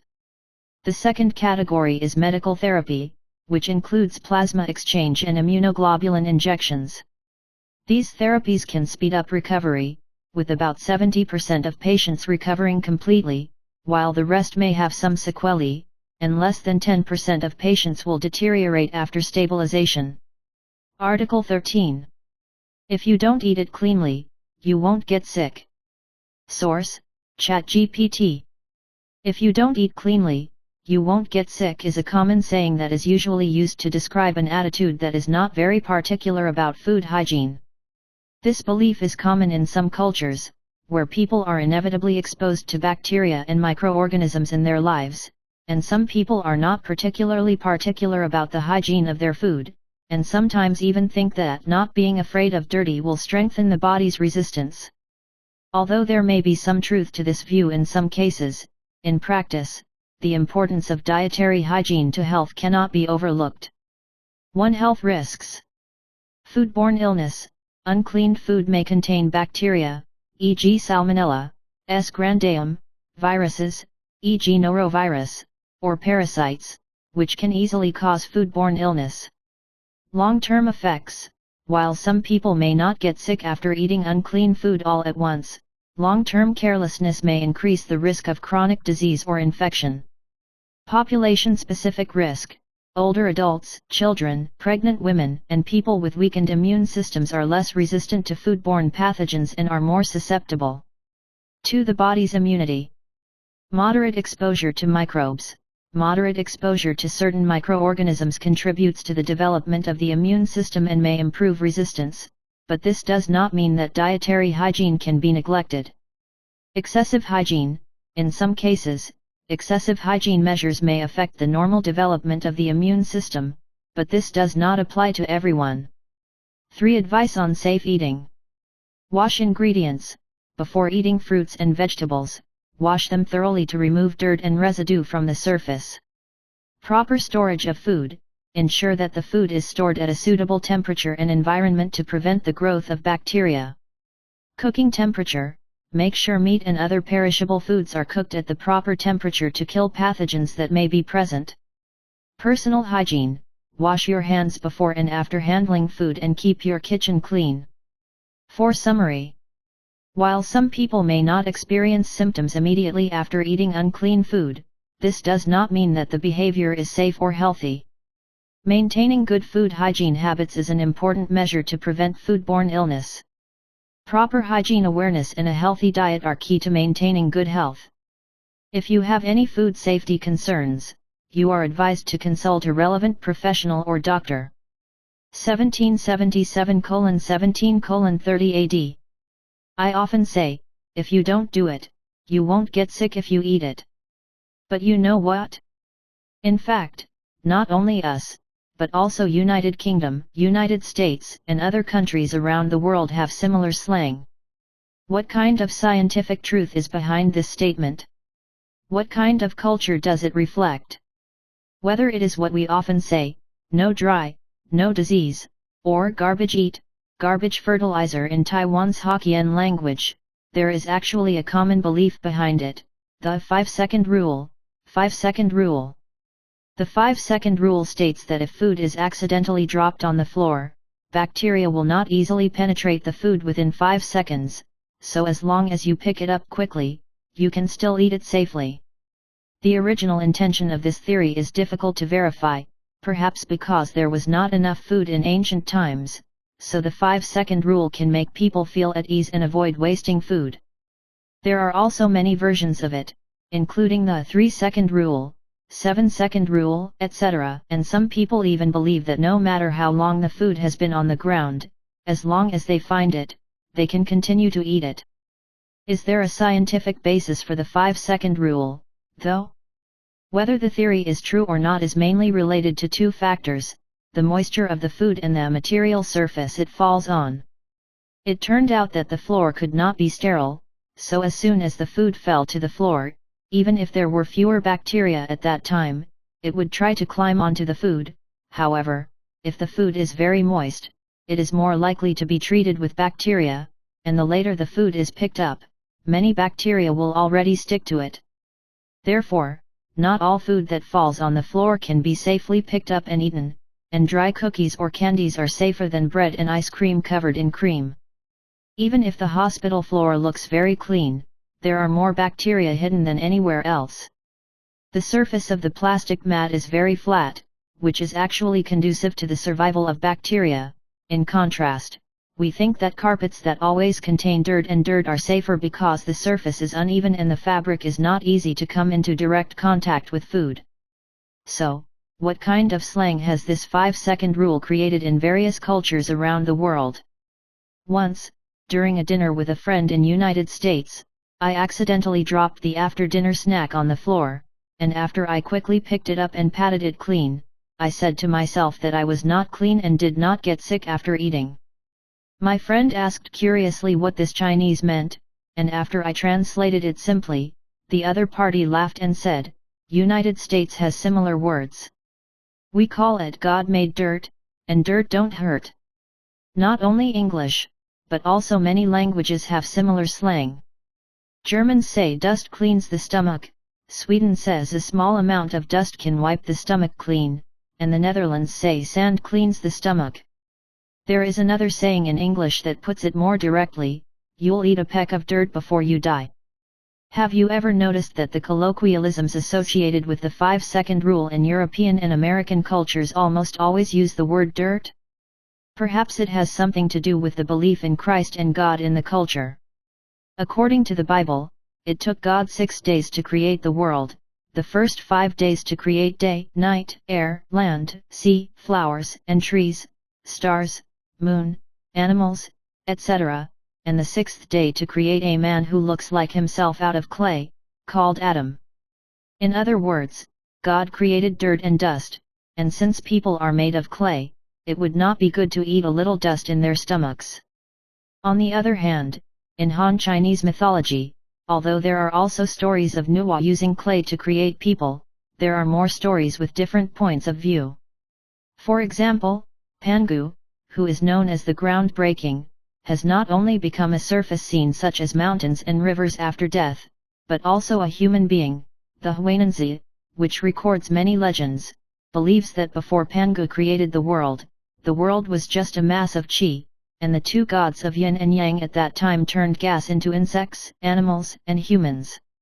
When you understand the belief in clay-made humans in European and American culture, do you understand the origin of the slang God made dirt, and dirt don't hurt better? Whether it is the 5-second rule that has spread around the world, or the myths related to man made of clay in various cultures, they have been influenced by local cultures and developed vocabulary in different languages. But if you trace it back to its origins, you may find that the hidden cultural meaning of the original language is sometimes the same all over the world. Article 14. Saltwater seafood can be eaten raw. Source: ChatGPT. Saltwater seafood, such as certain types of oysters, scallops, sea urchins, and sashimi in sushi, is widely eaten in some cultures and is often considered a delicious ravioli. However, there are also certain health risks associated with raw saltwater seafood, and here are some important things to know about raw saltwater seafood. 1. Potential risks. Bacterial and viral infections. Raw seafood can carry pathogens such as norovirus, enteropathogenic E. coli, listeria, etc. These pathogens can cause foodborne illness, with symptoms including vomiting, diarrhea, abdominal pain, and more. Parasites. Some raw seafood can carry parasites, such as liver flukes and tapeworms, which can cause infections when eaten raw. Environmental pollution. Saltwater seafood can be affected by marine pollution, such as heavy metals, mercury, lead, and chemical contaminants, e.g. PCBs, which are potentially harmful to health. 2. Precautions for eating raw seafood. Choose fresh seafood. Make sure the seafood you choose is fresh and try to choose products from responsibly sourced sources. Handling and storage. Ensure seafood is stored and handled at the proper temperature before eating raw to reduce the risk of bacterial growth. Avoid high-risk groups, pregnant women, the elderly, people with weakened immune systems, and children should avoid eating raw seafood as they are more susceptible to infections and complications. 3. Precautionary measures. Wash thoroughly. Make sure your hands and tools are clean before handling seafood to reduce the risk of cross-contamination. Pay attention to the source. Choose seafood from reputable merchants and certified seafood suppliers to ensure the safety of your seafood. Consider freezing. In some cases, freezing seafood can help kill certain parasites, although freezing doesn't kill all bacteria. For summary. Although saltwater seafood can be eaten raw and is widely accepted in many countries and regions, there are certain health risks associated with eating raw saltwater seafood. It is very important to be aware of these risks and take appropriate precautions. If you have any concerns about eating raw seafood, it is advisable to consult a doctor or dietitian. Article 15. Freshwater seafood cannot be eaten raw. Source: ChatGPT. Freshwater seafood, e.g. freshwater shrimp, freshwater fish, freshwater crab, etc., is generally not recommended for raw consumption, mainly because they may carry specific pathogens and parasites, which can cause foodborne illness when eaten raw. Here are some reasons and precautions why freshwater seafood should not be eaten raw. 1. Potential risks. Parasitic infections. Freshwater seafood can carry a variety of parasites, such as liver flukes, Clonorchis sinensis, and roundworms. These parasites can cause infections and health problems after being eaten raw. Bacterial infections. Freshwater seafood can be infected with certain bacteria, such as Salmonella, E. coli and Listeria, and eating raw seafood may increase the risk of foodborne illness. Water pollution. Freshwater environments can be polluted by agricultural, industrial, and domestic sewage, resulting in the presence of harmful substances and pathogens in water bodies. 2 Dangers of eating raw freshwater seafood. Foodborne illness. Eating raw freshwater seafood may cause symptoms such as vomiting, diarrhea, abdominal pain, and in severe cases, may require hospitalization. Population-specific risks. Pregnant women, children, the elderly, and people with weakened immune systems are more susceptible to infection, and eating raw freshwater seafood may pose a greater risk to them. 3 Precautionary measures. Cook thoroughly. To ensure safety, freshwater seafood should be cooked to the proper temperature to kill potential pathogens and parasites. Choose fresh ingredients. Try to choose freshwater seafood from responsibly sourced seafood when purchasing. Proper handling and storage. Ensure seafood is stored at the proper temperature to avoid cross-contamination. For summary. Although freshwater seafood is considered a delicious ingredient in many cultures, it is recommended not to eat it raw due to its potential health risks. Proper cooking and eating practices can effectively reduce the risk of foodborne illness. Ensuring the safety and hygiene of seafood is an important measure to protect your health. Article 16. Japan's first raw food processing technology. Source: ChatGPT. Japan is known for its superb raw food handling techniques, especially in the production of sashimi, and sushi. Here are some of the characteristics of Japan's raw food processing technology and its impact on the world. 1. Freshness. High-quality seafood. Japan has a strategic location and abundant seafood, providing fresh and diverse seafood resources. Japan's fishing culture values freshness after harvesting, and many seafood is processed immediately after harvesting. Fast shipping. Japan has an efficient transportation system that ensures that the caught seafood reaches markets and restaurants within a short time, keeping it fresh. 2. Processing techniques. Professional cutting techniques. Japan chefs have undergone rigorous training and mastered professional cutting techniques. With accurate knife technique, the freshness and texture of the fish can be preserved to the greatest extent. Boneless and skinless. When processing sashimi, the chef carefully removes the bones and skin to ensure the taste and aesthetics of the finished product. Marinating and seasoning. Some sashimi are marinated using salt, vinegar, or other seasonings when processed to enhance the flavor. 3. Food safety. Strict hygiene standards. Japan has strict regulations on food hygiene, and restaurants and markets are required to follow high standards of hygiene to reduce the risk of foodborne illness. Cold chain management. Temperature management is critical throughout the supply chain to ensure that seafood is kept at the right temperature during storage and transportation. 4. Cultural background. Raw food culture. Raw food plays an important role in Japan's food culture, with many dishes, such as sushi, sashimi, and raw seafood, emphasizing the freshness and natural flavors of raw materials. Respect for ingredients. Respect for ingredients in Japan culture is reflected in the preparation of each dish, emphasizing the best state of the ingredients through exquisite craftsmanship. 5. Global impact. Internationalization. With the spread of Japan's food culture, raw food dishes such as sushi and sashimi have gained widespread popularity around the world, and restaurants in many countries and regions have begun to introduce Japan's raw food processing technology. Innovation. In addition to traditional raw food, many chefs are also innovating dishes that incorporate local ingredients and flavors to promote the development of raw food culture. 6. Summary. Japan's excellence in raw food handling technology, combined with its abundant seafood resources, professional handling skills and strict hygiene standards, has made Japan's raw food culture well known around the world. Whether in a restaurant or at home, keeping ingredients fresh and safe has always been at the heart of Japan's raw food culture. Article 17.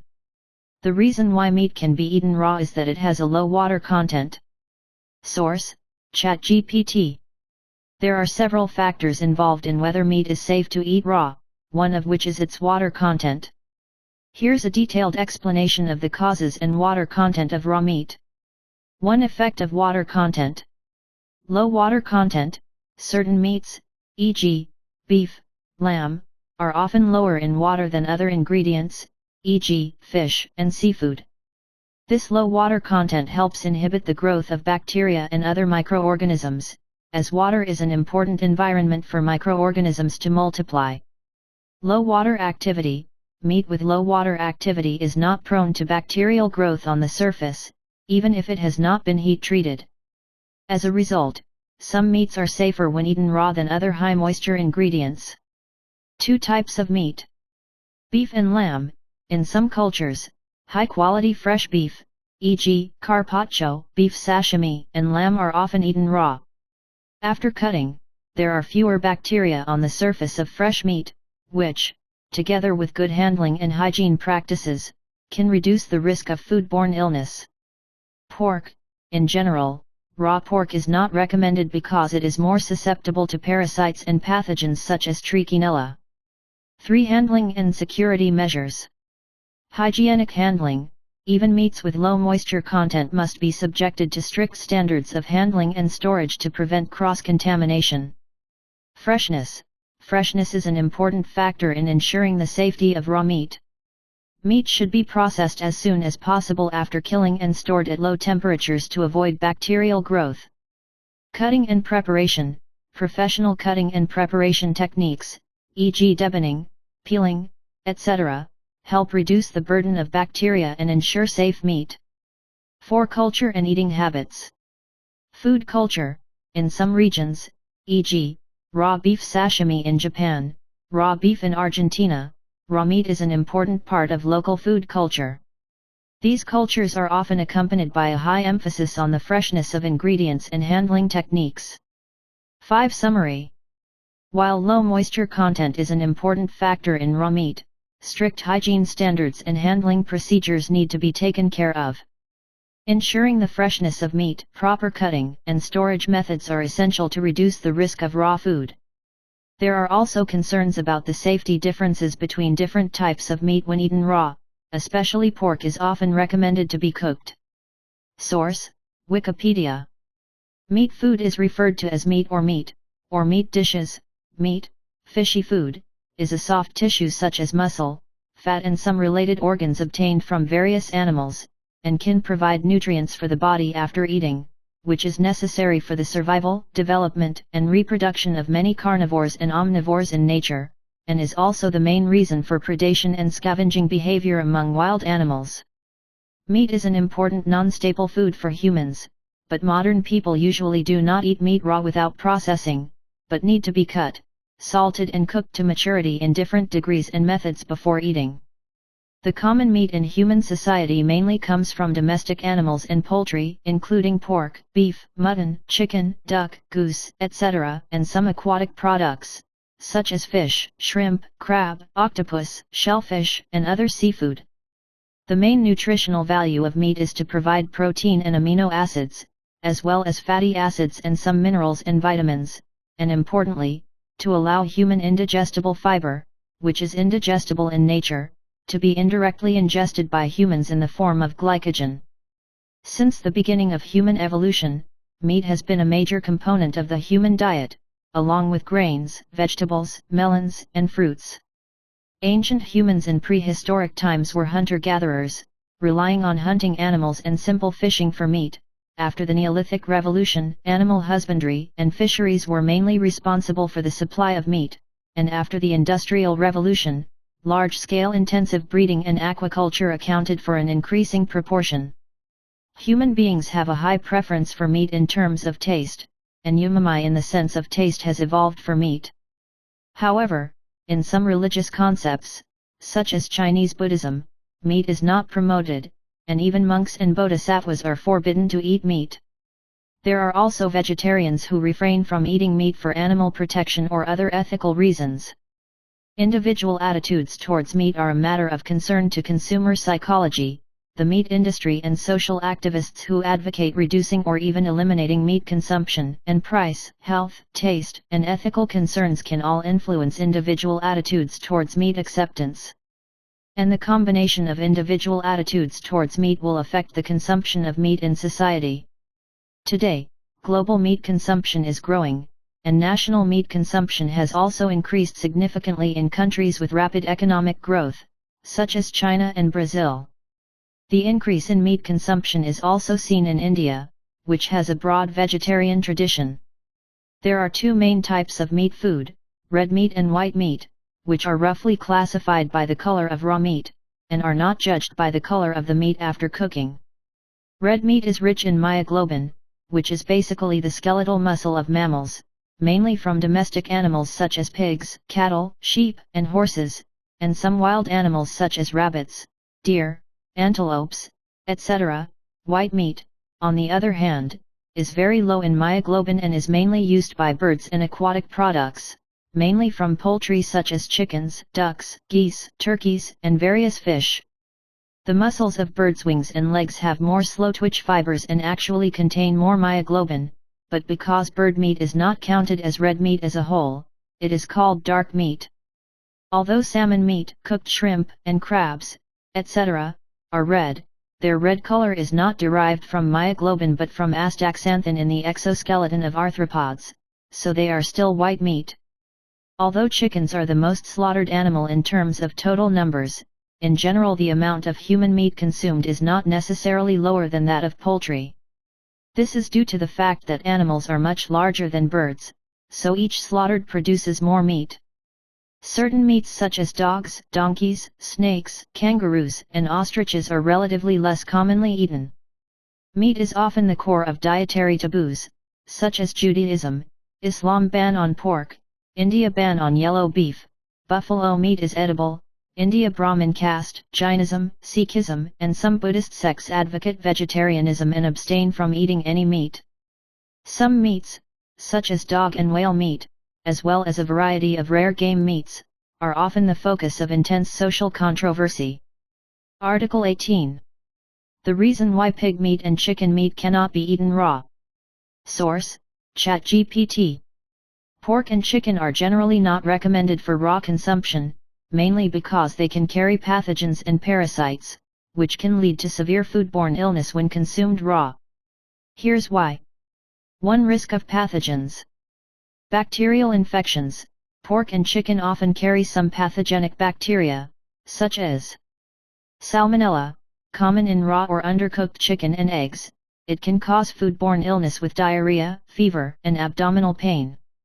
Escherichia coli. Certain pathogenic E. coli bacteria may be present in pork, causing severe diarrhea and other complications. Listeria monocytogenes. Although less common in pork, it can still be present and cause serious infections, especially in pregnant women and people with weakened immune systems. 2. Parasitic infections. Trichinella spiralis. Pork may carry this parasite. Eating raw or undercooked pork can cause trichinellosis, which manifests as muscle pain, fever, swelling and other symptoms. Chicken parasites. Although relatively rare, some chickens can carry parasites, such as Toxoplasma gondii, and pose a risk of infection, especially if eaten raw or undercooked. 3. Food safety and hygiene issues. Cross-contamination. Cross-contamination is a major food safety concern when handling raw pork and chicken. Unwashed knives and cutting boards can spread germs to other foods. Storage and handling. Improper storage of raw pork and chicken, such as at inappropriate temperatures, can lead to rapid bacterial multiplication and increase the risk of foodborne illness. 4. Culture and law. Food culture. In many cultures, eating pork and chicken raw is considered unsafe, so it is recommended in the eating habits of most places that both meats are fully cooked before eating. Laws and regulations. Many countries and regions have strict legal restrictions on the consumption of raw pork and chicken to protect the health and safety of the public. 5. Summary.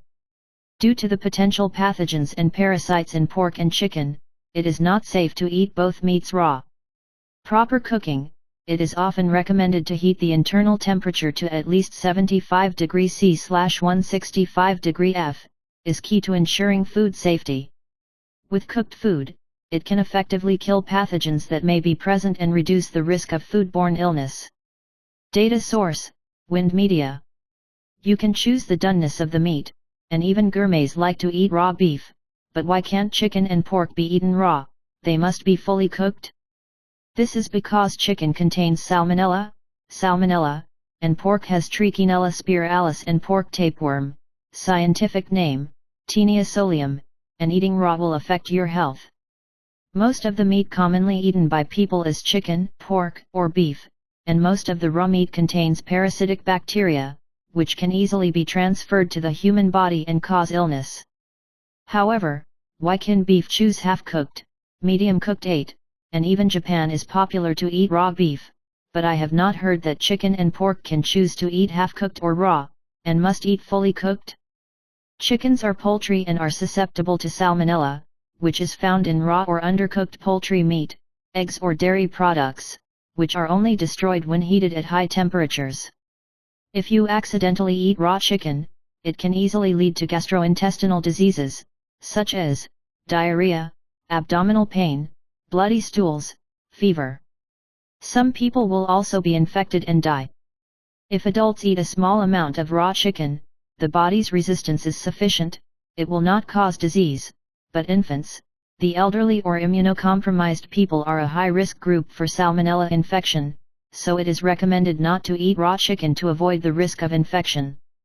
Pork should also be cooked before eating, because pork is an omnivorous animal that is prone to parasitism of Trichinella spiralis and pork tapeworm, scientific name, Taenia solium, synonyms, pork tapeworm.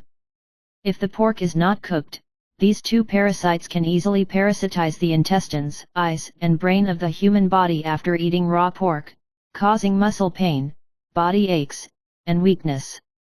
In severe cases, it may also invade the heart and cause myocarditis, in which case it is difficult to completely cure it even if you take medicine. Therefore, it is best to eat pork fully cooked to avoid parasites from invading the body's health. Although beef also contains beef tapeworm, Taenia saginata, but because most of the feeding methods are now changed to captivity and not grazing, the probability of cattle eating insect eggs is greatly reduced.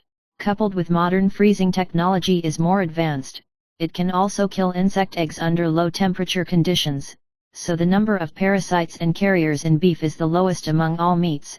If through strict hygiene control, fresh beef is selected when cooking, then as long as the surface of the beef is fried, even if it is not fully cooked, it can be eaten. Article 19. Cow offal should not be eaten raw. Source: ChatGPT. Raw consumption of bovine offal, e.g., liver, kidneys, heart, etc., is generally not recommended because they may carry pathogens, parasites, and chemicals that can lead to health risks when consumed raw. Here are a few key reasons why raw cow offal is unsafe. 1. Risk of pathogens. Bacterial infections. Cattle offal can carry a variety of pathogens, including Salmonella, Escherichia coli, Listeria monocytogenes. These bacteria can cause foodborne illness with symptoms such as vomiting, diarrhea, abdominal pain, and fever. 2. Parasites. Parasitic infestation. Parasitic insects may be carried in the internal organs of cattle, such as Phaseola hepatica, may be present in the liver of cattle. Raw or undercooked liver may cause liver phleochomaliasis. Bovine tapeworm, Taenia saginata. This parasite normally lives in the intestines of cattle, but it can also affect other internal organs. 3. Chemicals. Drug residues. Cattle offal may contain drug residues, such as antibiotics and hormones, which may enter the cattle's body through feed or treatment processes. If the offal is not cooked properly, it can adversely affect the human body. Environmental pollution. Offal may accumulate environmental pollutants such as heavy metals, lead, mercury, etc., or pesticide residues, which may cause health hazards if ingested over time. 4. Processing and storage. Cross-contamination. When handling cattle offal, cross-contamination is prone to occur, especially when it comes into contact with other foods, increasing the risk of foodborne illness. Improper storage. Cow offal needs to be stored at the right temperature, and it is not easy to maintain its safety when eaten raw. 5. Culture and law. Eating habits.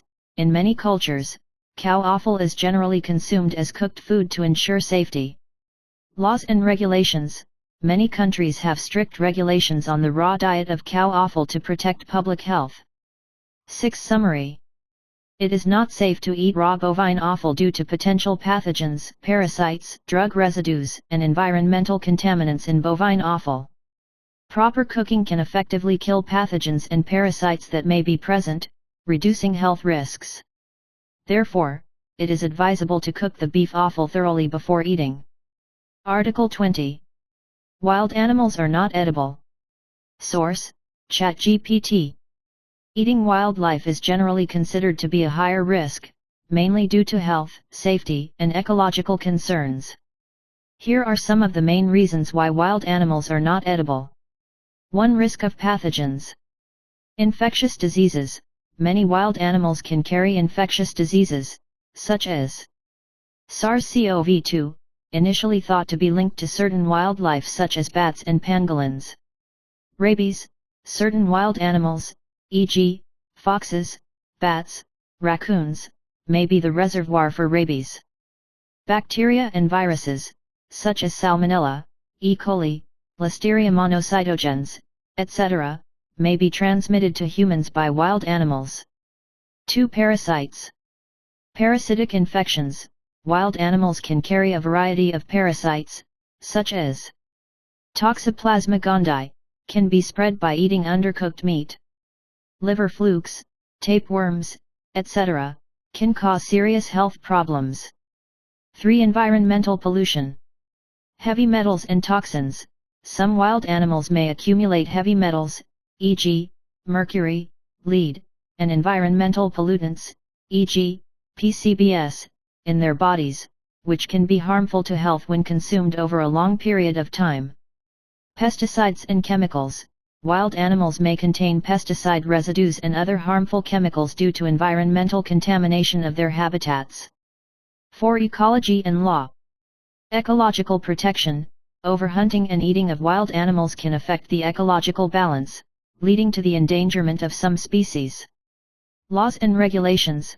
Many countries and regions have strict legal restrictions on the hunting and consumption of wild animals to protect endangered species and maintain ecological balance.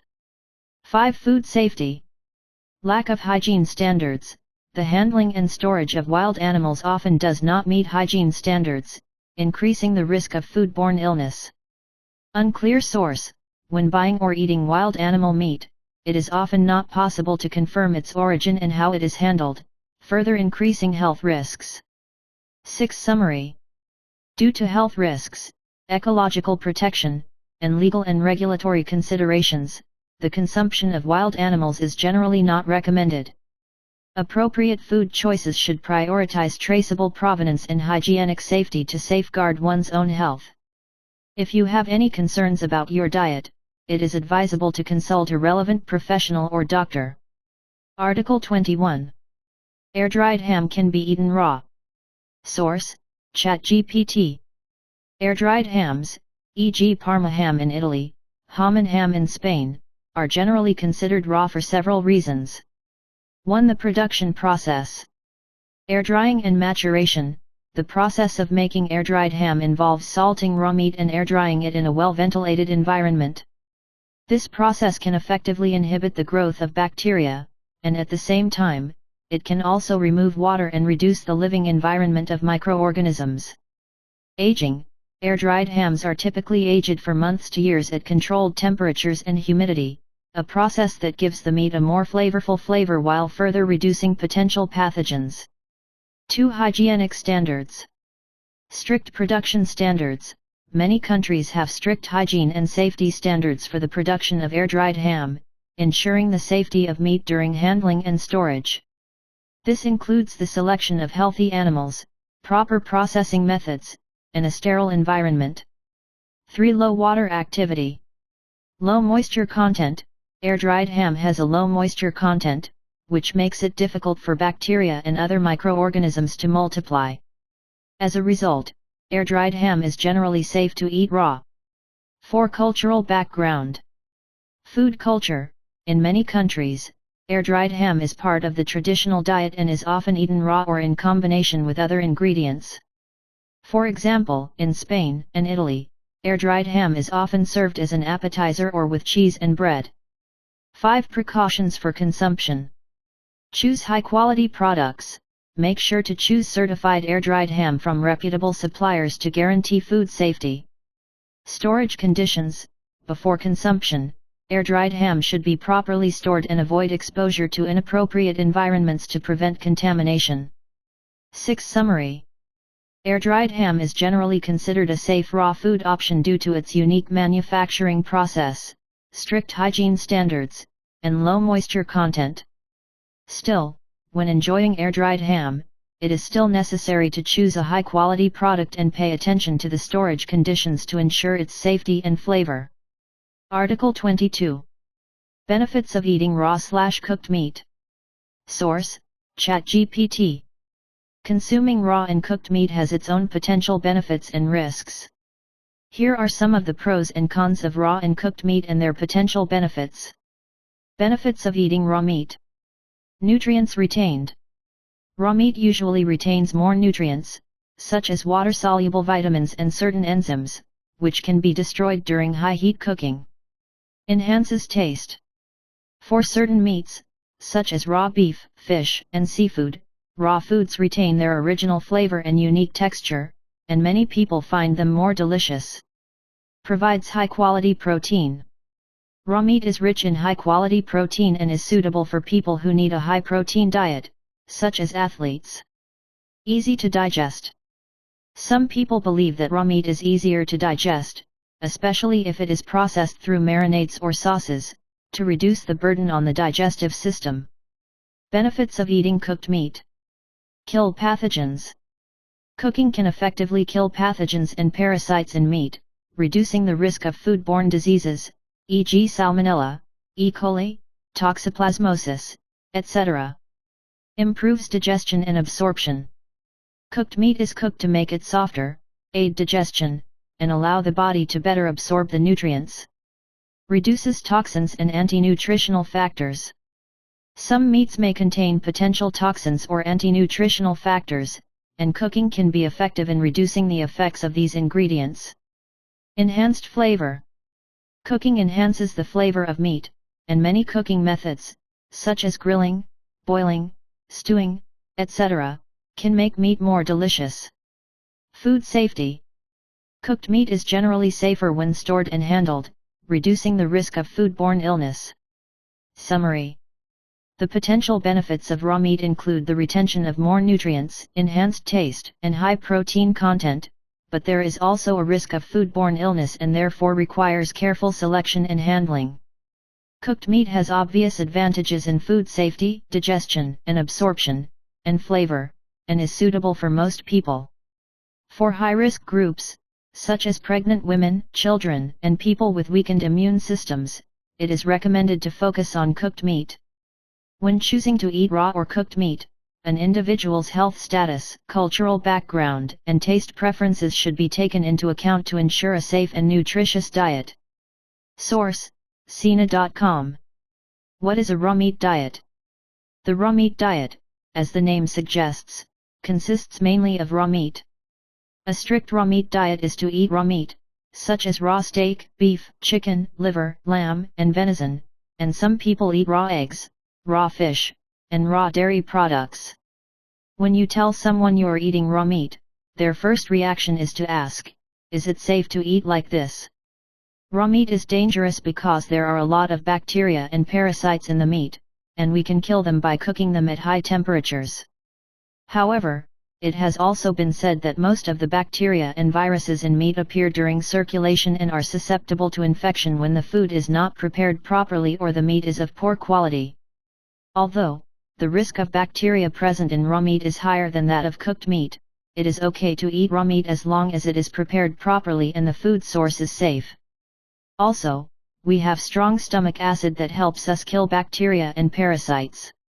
Many people believe that meat is not easy to digest until it is cooked, and raw meat is not easy to digest. Raw or cooked meat, which is better to digest? In fact, Many people start eating raw meat because of digestive problems. Let's take a look at the following two well-known studies. In 1984, a Russian scientist named Alexander Ugalev conducted an experiment on two frogs, one boiled and one raw. Place each frog in a cup filled with hydrochloric acid, which is present in the stomachs of most carnivores. The result is interesting. The raw frog completely dissolves, while the pre-cooked frog, with only a moderate change in the surface, does not dissolve well. The reason is that the cells in the raw frog are autolyzed, that is, self-destroyed when they are put into the saltic acid. What is the reason behind this? When the raw frog comes into contact with HCl, the hydrogen ions in the acid immediately begin to penetrate the animal's cells, destroying the cell's lysosomes and releasing powerful enzymes. These enzymes work directly to digest the frog's body. They are part of the body. In other words, hydrochloric acid works with the animal's own enzymes to be able to digest it completely. Well, what about cooked frogs?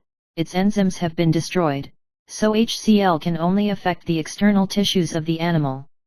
When HCl is depleted, the digestion process ends. In other words, in the presence of hydrochloric acid, stomach acid, raw frogs digest themselves, and cooked frogs cannot fully digest them due to the chemical changes caused by cooking. Does this explain why those who eat raw meat say that after eating raw meat, they feel better in their digestive system? In the 1930s, Francis Pottinger Jr. conducted an experiment on more than 900 cats. Some fed raw meat and milk, others cooked food, and some mixed raw and cooked. It was found that cats fed raw food, both physically and mentally, have always been healthier than cooked meat. In addition, there are many problems with cooked cats that are fed cooked food, and these problems worsen with each generation of cooked cats, one generation after another. Health problems are reversed when cooked cats are fed a raw meat diet, and even then, it takes generations to return to full health. Frogs and cats are like this. The body feels better when they eat raw meat, but what about humans? In the 1930s, dentist Weston A. Price documented the health of First Nations tribes and First Nations tribes who moved to cities. He found that the indigenous people, who fed on raw meat and cooked animal food, did not have most modern diseases and had perfectly developed teeth. And people in modern cities, in the standard United States diet at that time, were mainly cooked food, and people had facial dysplasia and suffered from a variety of diseases. Later, he began to provide patients with an animal-based raw food diet to reverse many diseases and change facial structure. Advantages of a raw meat diet. In addition to denatured the protein and made it less digestible, high-temperature cooking also caused the loss of many vitamins, such as water-soluble vitamins. So how much does raw meat have compared to cooked meat? Raw beef, which contains more of a lot of B vitamins that promote cell health, enhance brain function, boost energy levels, and help prevent infections, is a drain of B vitamins when cooking meat. Among them, vitamin B6 is a heat-sensitive nutrient that can be destroyed by frying or slow cooking. In addition, the cooking process tends to kill a large number of enzymes present in raw meat, and an increase in the number of enzymes present in raw meat may have beneficial effects on health. We all know that high temperatures destroy vitamin C and cause it to be lost. Vitamin C is a heat-sensitive vitamin that is lost from meat during cooking. When eating raw meat, there are no calories to remove vitamin C, so a raw meat diet allows you to get enough vitamin C. Cooking meat produces a range of potentially carcinogenic compounds, especially high-temperature frying and grilling. Burning proteins at high temperatures enhances the formation of advanced glycation end products, AGEs, which are byproducts formed when proteins and sugars encounter a heat source. In roasted or smoked meat, the proteins, sugars, and creatine in the meat react to form a substance called heterocyclic amine, HCA. On the grill, when spices and fats drip onto the heat source, smoke is produced, forming another carcinogen, polycyclic aromatic hydrocarbons, PAHs, which can have adverse health effects. Disadvantages of a raw meat diet. Like all diets, the raw meat diet has some drawbacks, such as Although we have strong stomach acid and can deal with most of the parasites and bacteria, we still hear a lot of cases of infection from eating raw meat, which is why I have been afraid to try it. Now, it's hard for us to buy safe raw meat unless we raise it ourselves, and then kill the pigs and sheep ourselves. When trying a raw meat diet for the first time, you'll need to find a quality source of meat, and it can cost more. At first, it was difficult to swallow raw meat, and the taste of raw meat was not a food at all compared to grilled meat. If you want to try a raw meat diet, here are 5 ways to try. 1. Freeze the meat for 14 days. When you freeze fish and meat for at least 14 days, it kills potentially harmful pathogens found in raw meat and fish, getting rid of potentially harmful substances and making your diet safer. 2. Eat fresh meat. After slaughtering the animal, it is relatively safe to eat the meat directly. If you eat thawed meat, it is advisable to eat the meat and fish immediately after thawing, as leaving raw meat at room temperature will allow bacteria to multiply. 3. Eat high-quality free-range meat. If you're not sure where your meat or fish came from, don't risk eating it. In any raw meat diet, you must be sure that the meat is sourced from quality suppliers. Try to eat free-range meat. It is advisable to find a safe source of meat, and source quality meat directly from farmers. 4. Try lemon or lime. Lemons can kill harmful pathogens that may be present in raw meat or fish, and it is a good way to soak the meat in lemons or limes to kill bacteria. 5. Eat eggs that can be eaten raw.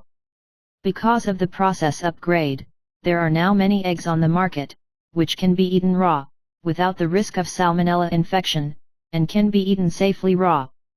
Raw eggs are also more nutritious, which is relatively safe, so you can try it. Some cases of raw meat diet abroad. Finally, I would like to share some stories of raw food with you, and warn again, it is not recommended that everyone imitate it. 1. The New York Post reported that Weston Rowe began eating a balanced and nutritious diet and fitness in his 20s, but after suffering from eczema, brain fog, and decreased energy, by the age of 35, he tried a raw meat diet. 99% of my farm eats fresh raw meat, all meat, such as beef, liver, chicken, and other animal organs, and raw dairy products are obtained from local suppliers and friends who raise livestock, and I grow my own fruit in the garden, Weston said. Today, I have never been sick or unwell from my diet. I have stopped eating processed foods, and my physical and mental health is better than ever. Rowe eats about 2 to 3 meals a day, a pound of raw meat and half a pound of unsalted raw butter for lunch, then 1 piece of fruit and 3 to 4 raw eggs, and sometimes he adds baked potatoes, which is pretty much the only cooked food he eats. Some of Rowe's favorite foods are raw beef with yellow oil, chicken liver, and lamb skin. In my opinion, eating the best and most nutritious food in the world is equivalent to what I used to spend on junk food, he said. 2. Brian also started out on a balanced diet, a high-carb diet. However, the allergies were getting worse and worse, and his children were also very allergic. You can get hives whenever you are outdoors, and even when you play with your family dog, you will experience shortness of breath, puffy eyes, and a runny nose.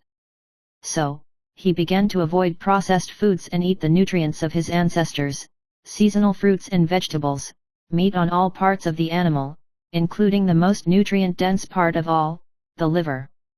In just 2 weeks, I saw a radical change in the boy's well-being, and so did we, and 20 years later, I was eating a pound of liver a day. Today, Brian eats raw liver, testicles, and bone marrow every day. 3. A 56-year-old wedding celebrant from Chicago with 2 children, Eva LaRoche, who suffers from hypothyroidism, has spent years trying different diets, desperate for a cure. First, she started low-fat in her early 20s and strictly avoided any greasy foods. Became vegetarian at the age of 32, after 6 years, digestive problems did not improve, I had a cold every month, the flu every year, and after a few years on a vegetarian diet, my hair fell out, my skin became very dry, and my overall health kept deteriorating. In 2007, she started the Paleolithic diet, eating only foods that humans could eat hundreds of thousands of years ago, only meat, fruits, vegetables, and nuts. But her constipation became more severe, with bowel movements every 8 to 14 days until she started trying a raw meat diet. Starting slowly with raw steaks, they are eaten with mutton fat, and they eat hard, uncooked beef fat. The meat eaten comes from pig brains and kidneys, beef liver and pig hearts from nearby farmers and local butchers. A few days after eating, my constipation has healed, and now I have very regular bowel movements, no colds, more energy and a healthier body than ever, she said. Eva likens the taste of brains to custard sauce without sugar, saying, "I feel better now, healthier, stronger, and I have a 25-year-old body, and most importantly, I've never been sick." If you want to try a raw meat diet, be sure to be well prepared. Don't take the risk of eating raw meat, animal offal and bone marrow from unknown sources on supermarket shelves. Because it is difficult to have an environment where you can eat raw meat in the domestic environment, the risk of being infected is too great, such as E. coli, Salmonella, and Campylobacter, which can lead to fever, diarrhea, and vomiting, and many people suffer from foodborne diseases every year. The only meat that can be eaten raw is meat that can be completely trusted, grown happily on grass-fed or pastures, in a sterile environment, and not infected by germs. If you can't eat safe meat, it is still recommended to choose to cook it before eating, which is safer. In conclusion, the raw meat diet is not scary, except that it is suitable for a small group of people and may help cure some stubborn problems that cannot be solved by medicine. Conclusion: I feel that cooked food is still delicious, and if it is eaten raw, it is still vegetables and fruits that are less risky.